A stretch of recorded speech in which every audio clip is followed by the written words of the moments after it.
of little dings is to have paint of the same color. If you've got someone in your school that can mix colors, if you've got parents willing to help out with this on a work day, so much the better.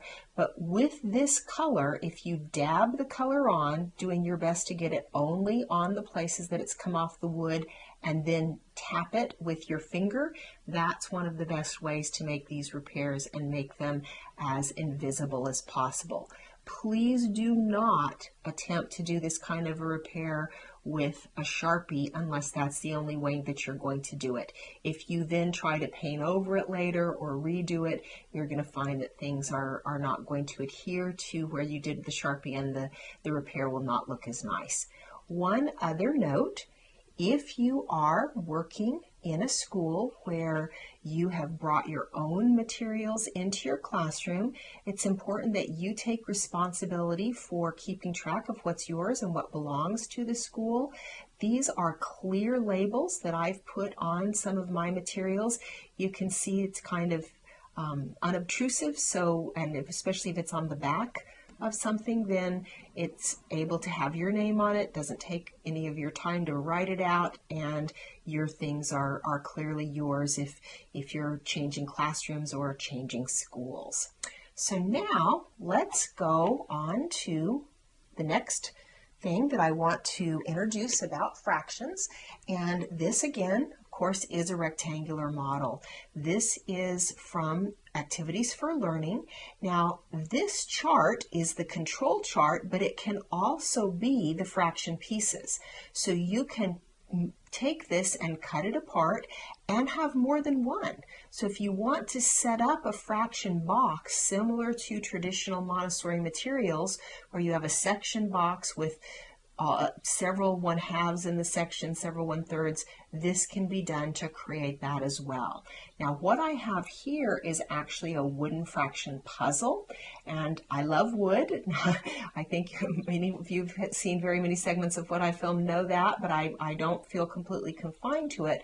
But these pieces are very durable, very wonderful. They do, however, only have as many pieces as will make up one whole. So if you are going to do some of the exercises we're getting ready to introduce now, you may need more than 3/3, more than 5/5, and so that's one reason why just cutting up a paper chart can be ideal. Some of you I know are into making materials. I would say this is probably one of the simpler things you could make yourself, because it's just rectangular cuts, and it would be well worth your while if purchasing it is impractical for one reason or another. So before we start demonstrating with this, I do want to talk about the idea of paper that guides the children's learning in the fraction area. What you see here are research papers. How many ways can you make 1/2? And you can see that there are a certain number of lines there. How many ways can you make 1/3? Depending on what material you are using would depend if you want the control of error of only the number of lines that would be possible to do with the material you're using. You can have that control of error here. How many ways can you make 1/3? Well, with this material, I have 1/3, I have 2/6 that I can use, and I have 3/9. So this would be a piece of paper that would provide a control of error of all the ways that research into 1/3 with this material could be done. So that's the reason for this. Now, if you're doing 1/8, there's only one way to make 1/8 with this particular material, and that would be 1/8. I have had children who have been grasping the concept then say, but Miss Susan, 2/16 would be 1/8. And I say, yes. I say the reason there's only one line is that if you have to use the material, that's why there's only one line. But you can write more down below. So that's just one way to do that. I would encourage you, if you're going to do this, don't confine yourself to fractions that only have one. you do want the children to understand that 2/4 is also a fraction that they'll be working with, and have different ways for them to do the research into that as well. So I encourage you to have at least some of the written material that's on your shelves be that kind of somewhat loose way of guiding the children's experience. There is a set number of answers if you're using one material. Now, if you have this material, you have a fraction stacker, and maybe you have the traditional fraction pie chart looking sets, there would be more that they could do there, and it would be a little bit more open-ended. Research is very Montessori. So what about taking the children through a specific set of Montessori a specific set of fraction skills that they need to learn? There is definitely a place for that, and this is one way to accomplish that. These are 2 fraction cabinets. This is fraction cabinet A, exercises 1 through 9, and then fraction cabinet B, exercises 10 through 18. Now, this one, for the most part, would probably be used in upper elementary, except for the first 4 drawers. So it kind of depends on your classroom how you would do this. You could actually have a cabinet where you've taken some drawers out and you're just using it that way. You could also have other exercises if this were used in a lower elementary classroom, and I'll give you some ideas for that at the end of this segment. So for right now, I'm going to actually take you through the exercises in this cabinet. This cabinet, as you can see, is mostly operations. So the exercises here are to understand fractional relationships without formally working with adding, subtracting, multiplying, or dividing them. In this cabinet, you start to formally do fractions, do operations with the fractions. These first 4 exercises are using fractions with like denominators, so they're in the same family. You're just working with fourths in a problem with fourths, just working with thirds in a problem with thirds, and then you move on to doing those same operations with unlike denominators. These exercises do require a different kind of material, and so the only way you would have this set up in a classroom is if you have children working all the way from the most basic ideas of fractions and those who are ready to work with fractions with unlike denominators.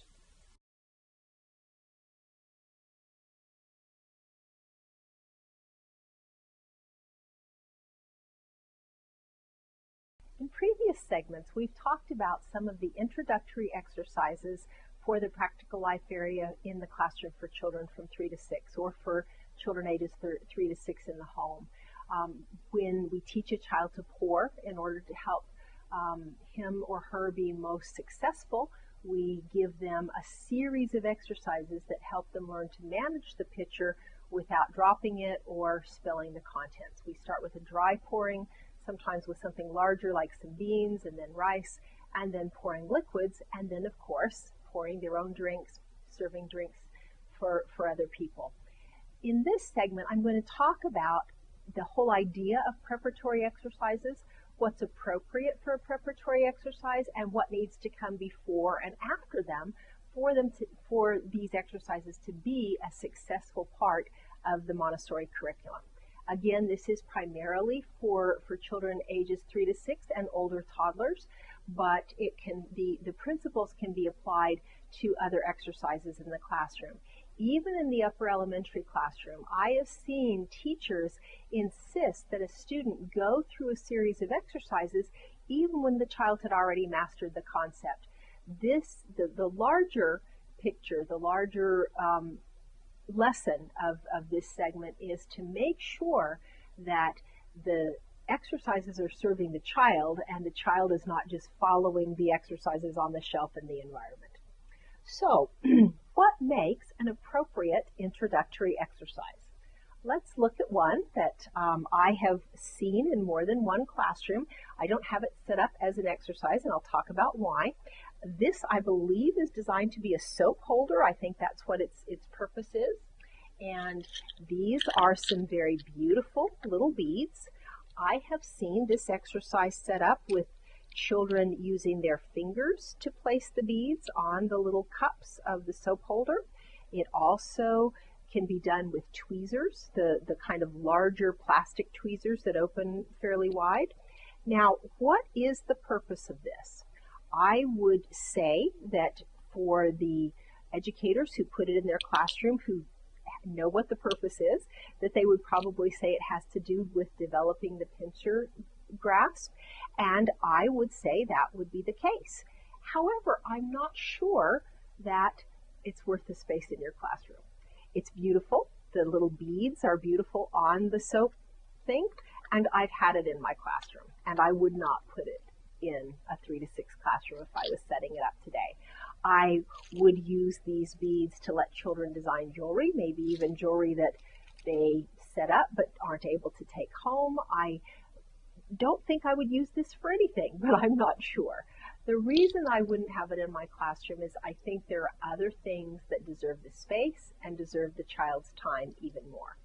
Let's look at a similar exercise. Some of you may have even seen this if you've seen some of my materials. And if you have wondered about why, perhaps this will help explain to you why I have it in there. Now, what we have here are a couple of snack dishes. They are natural material. We have a mustard spoon and we have marbles. So this is a marble spooning exercise. Now, in the case of setting it up with these particular containers, you can even put the marble on the base and spin it around. So there's all kinds of options here. Now, what is the purpose of this? Well, that is a rather refined little movement to pick up a marble that happens to fit perfectly in a mustard spoon and put it into another container. Is that a useful activity? I would say teaching a child to twirl a pencil when they sharpen it is a more appropriate way to have them practice this particular manual skill. Now, in this set of marbles, we have a variety of colors. We have blues and clears and kind of a raku pottery look, and there is one red marble. And so I have used this exercise. I would not in the future. You could have, when you find the one red marble, you spin it around in the bottom. Now, as I said, is having this in your classroom going to mean you're not a Montessori school? No. Is there a lot of reasons not to have it? From my perspective, yes. I think it takes up space that's better used and time better used for something else. It's also loud. So even though it's kind of interesting, I wouldn't have it in my classroom. However, I would think about if that movement is something I want to develop, a way to develop it appropriately. So now let's look at some exercises that I do think are very appropriate as preparatory exercises and how we need to use them appropriately. Now, we talked about pouring as a preparatory exercise. So I've got some nice blue rice that was dyed with food coloring. Some dyed a little longer than others, so it has kind of a nice look to it. And the children would pour this, turn the tray, or however they would do it, where they would pour it back in there. I used to be very attentive to making sure the child poured the tray and used their dominant hand to do the pouring. Now, so they developed that subdominant hand a little bit. I'm not very concerned about that. So how do we make sure that this sequence is appropriate? I mentioned that already. You put it away when all the children in the class have mastered it, and you make sure it leads to a real skill. Now, how about preparation for sweeping? This is a table exercise that's preparation for sweeping. If you've been around as long as I have, you may recognize that the tray is an old-fashioned microwave baking tray, and I repurposed it for a preparatory exercise for sweeping. So the way that it's done is that the child dumps out the beans. They then have to figure out how to get the little whisk broom out of its container. There's actually a trick in this case. There's a little place at the top where it comes out easily. They would then learn to sweep all of the beans into the circle. And I would, either on the first exercise or later, tell them that when they sweep on the floor for real, it's good to have an imaginary circle. You can also have a piece of chalk so they can draw a real circle and sweep the beans into the real circle. And then they have to sweep them up into the dustpan and dump them back into the container so that the exercise is ready for the next child. I think this is a very appropriate preparatory exercise. However, I've seen it in the classroom in December, and I would encourage you to make sure that preparatory exercises quickly are monitored for being mastered, and then the child is moved on to really helping to keep the environment clean, which would be sweeping the floor.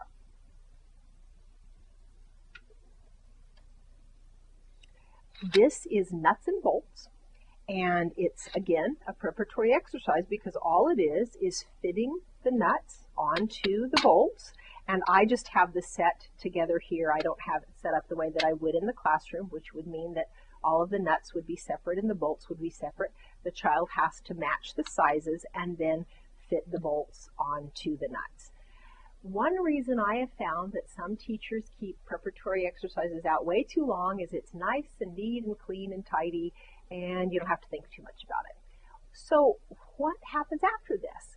Well, the child needs to be using nuts or bolts or screws in order to do something real in the environment.